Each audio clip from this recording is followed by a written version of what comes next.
ओम श्री हरि। अनुराग पदावली। पद क्रमांक 316 से 320। सूरदास जी कहते हैं कि कोई गोपी अपनी सखी से कह रही है, सखी, मेरे नेत्रों ने मेरे प्राणों को चुराकर श्याम सुंदर को दे दिया। मैंने नवी एवं अत्यधिक उत्कंठा वाले अपने नेत्रों को फिर समझाया, पर ये समझे ही नहीं। ये अत्यंत चतुर हैं, चतुराई करना जानते हैं और सभी कलाओं विद्याओं में निपुण हैं। परंतु सखी, लोभ के पीछे ये उसी प्रकार बंधन में पड़ गए, जैसे चारे के लोभ से मछली कांटे से छिप जाती है। क्या कहूं, कहने योग्य बात नहीं है। मनुष्य ओछे विचारों के अधीन रहता है। इन्होंने श्याम सुंदर के मिलन सुख के लिए लोभ से अपने को बंधन में ही डलवाया, अपितु घर की सभी पूंजी भी लेकर उन्हें सौंप दी। अब जैसे धागे के वश में पतंग देखी जाती है, उसी प्रकार ये श्याम सुंदर के साथ पराधीन हुए घूमते तथा मेरे स्वामी के रूप सागर में मिल गए हैं और उसके जल के समान ही अपने गुण भी कर लिए हैं।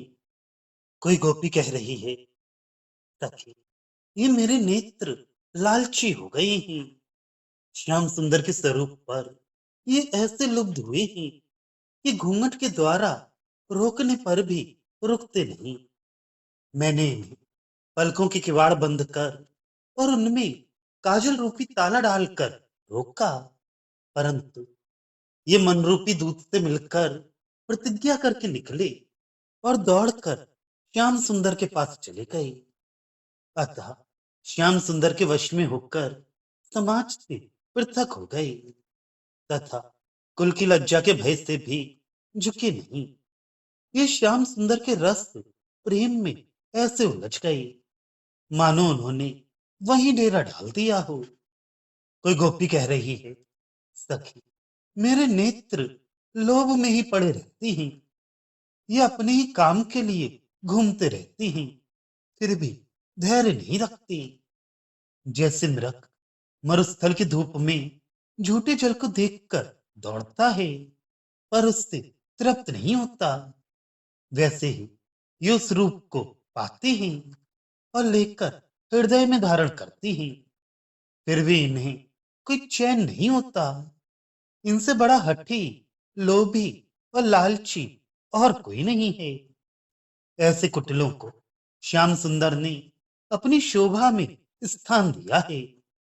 कोई गोपी कह रही है, सखी, मेरे नेत्र मेरी कोई बात नहीं मानते। वे श्याम सुंदर के सम्मुख ऐसे रहती हैं मानो उनके द्वारा मोल लिए हुए हों। वे इधर इस प्रकार कभी आकर दिखाई पड़ जाती हैं, जैसे रस्सी के द्वारा नचाया जाने वाला लट्टू चक्कर काटता हो, किंतु उधर श्याम सुंदर के पास से एक सूत भी नहीं हटते और मुझसे द्वेष मानते हैं। मेरे अधीन तो वे सदा भली प्रकार सीधे साधे रहे, परंतु अब वहां जाकर वे बलवान हो गए हैं। मोहन ने जब उन नेत्रों की ओर देखा, तभी उनके सिर जादू डाल दिया। अब तो श्याम सुंदर को मनमाने मिल गए हैं, अतः रात दिन एक साथ रहते हैं।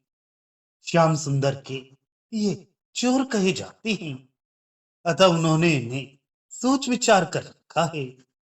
कोई गोपी कह रही है, सखी, मेरे नेत्र उन मोहन को देखकर ही जीते हैं। वे उनके सुंदर मुख रूपी सरोवर के सौंदर्य रूपी जल को देखने की क्रिया रूपी दोने में भरकर पीते हैं, अपने पास ही रखे रहते हैं, दूसरा कोई नहीं पाता। उन श्याम ने भी इनका विश्वास मान लिया है।